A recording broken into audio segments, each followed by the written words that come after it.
الحمد لله نحمده ونستعينه ونؤمن به ونتوكل عليه ونعوذ بالله من شرور أنفسنا ومن سيئات أعمالنا من يهده الله فلا مضل له ومن يضلله فلا هادي له ونشهد أن لا إله إلا الله وحده لا شريك له ونشهد أن سيدنا ومولانا محمدا عبده ورسوله أما بعد فأعوذ بالله من الشيطان الرجيم بسم الله الرحمن الرحيم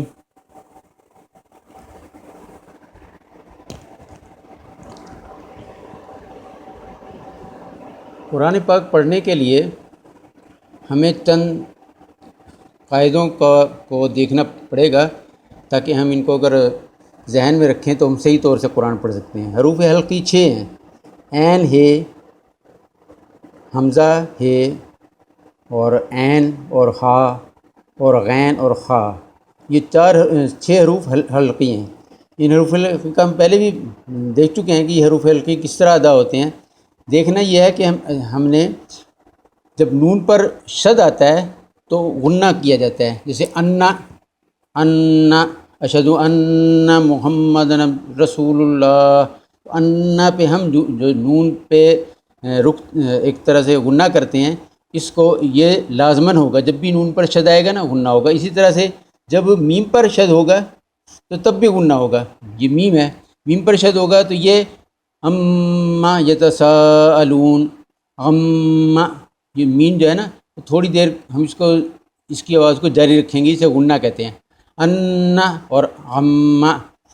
اسی طرح اور ایک ہے نون کہ جس پر جزم آتا ہے، یعنی نون شد اور میم شد پہلے جو اس پہ تو لازماً غنہ ہوگا، لیکن نون پر اگر جزم ہو یا کسی حرف پر جو ہے وہ 2 پیش 2 زیر یا 2 زبر ہوں تو یہ تنوین کہلاتا ہے۔ تنوین ہو یا نون پر جزم ہو، یہ جو ہے نا یہ برابر ہے۔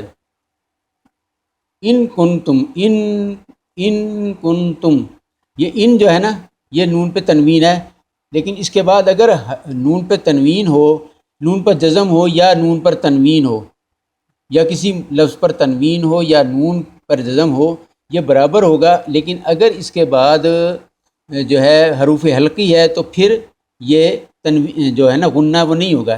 ان کنتم، ان کے بعد کیونکہ کاف ہے جو حروف حلقی نہیں ہے، کاف کن کے بعد آگے تا ہے تو کن دونوں پر غنہ ہوگا، ان کنتم صادقین۔ لیکن اگر حروف حلقی آ جاتا ہے، نون کی جزم ہے اور اس کے بعد یہ 6 حروف میں سے کوئی آ جاتا ہے، تنوین کے بعد یا نون پہ جزم کے بعد یہ 6 حروف آ جاتے ہیں تو پھر غنہ نہیں ہوگا۔ اور اس کے علاوہ یہ 6 حروف ہیں، یہ یرملون جسے کہتے ہیں، یرملون یعنی کہ یا، رے، را، میم، لام، واو، وا اور نون۔ یہ اگر یہ جو ہیں یہ 6 حروف یہ ہیں، 6 حروف حلقی ہیں اور 6 حروف یہ ہیں۔ اگر 6 حروف حلقی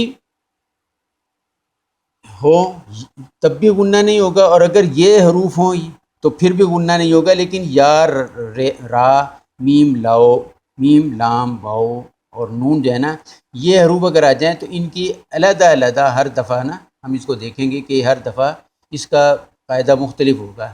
جیسے دنیا ہے، اب نون کے بعد یہ ہے، اس لیے یہاں پہ غنہ نہیں ہوگا، دن یا نہیں کہیں گے بلکہ دنیا، کیونکہ آگے یہ آ رہا ہے۔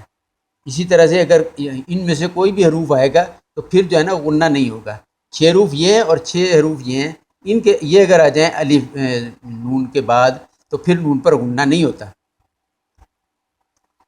اور نون پر غنہ کیا جائے تو اسے کہتے ہیں اخفا، اور اگر نون پر غنہ نہ کیا جائے، ان کنتم اس میں غنہ نہیں ہے تو یہ اسے کہتے ہیں اظہار۔ اچھا، اب ہم قرآن پڑھنے سے پہلے میں ایک آپ کو بتا دوں کہ قرآن کی جو ہے نا اہمیت کیا ہے۔ ہم کچھ لوگ جو ہیں وہ تو پڑھتے ہیں، قرآن جو ہے وہ مدرسوں میں پڑھتے ہیں اور وہ بڑے اچھے قاری بنتے ہیں، ٹھیک ہے، بہت پڑھنا چاہیے سب کو، لیکن بعض لوگ جو نہیں پڑھ سکتے وہ گھروں میں پڑھتے ہیں اور ان کا تلفظ صحیح نہیں ہوتا، اور جن کا تلفظ جو ہے نا تلفظ غلط ہونے کی وجہ سے اور یہ قاعدے جو میں آپ کو بتا رہا ہوں یہ نہ ہونے کی وجہ سے نا معنی بعض دفعہ بدل جاتے ہیں. جس طرح اشہدو ہے، اشہدو کے معنی میں گواہی دیتا ہوں. اب اگر شین کے اوپر ہے کے اوپر اشہادو پڑھ جائے، ہے پر کھڑا زبر پڑھ جائے اشہادو، تو اشہاد جو ہے وہ شہید کی جمع ہے اور اس کے معنی ہے گواہ. اس سے جو ہے نا معنی وہ بدل جاتے ہیں. اس لیے یہ جو میں اب تک طریقے بتائے ہیں، ان طریقوں کو بہت زیادہ احتیاط کی ضرورت ہے، ان پر عمل کرنا چاہیے. اور پھر قرآن صرف پڑھنا ہی کافی نہیں ہے، بلکہ قرآن کو سمجھنا بھی ضروری ہے کہ قرآن جب ہم پڑھیں تو ہمیں پتہ ہو کہ کیا کہہ رہے ہیں. علامہ اقبال کے والد نے کہا تھا اپنے علامہ اقبال سے کہ جب تم قرآن پڑھو تو تم ایسا سمجھو کہ قرآن تم پر نازل ہو رہا ہے. جب ہم قرآن کو اس طرح سے پڑھیں گے نا کہ وہ قرآن ہم سے مخاطب ہو رہا ہے، جو اللہ تعالیٰ کہہ رہا ہے وہ ہم سے ہم کلام ہو رہا ہے، ہمیں بتا رہا ہے کہ کیا کرنا ہے کیا نہیں کرنا. جب تک ہم اس بات کو نہیں سمجھیں گے تب تک ہمیں قرآن کی صحیح جو ہے نا وہ شاید حاصل نہ ہو سکے.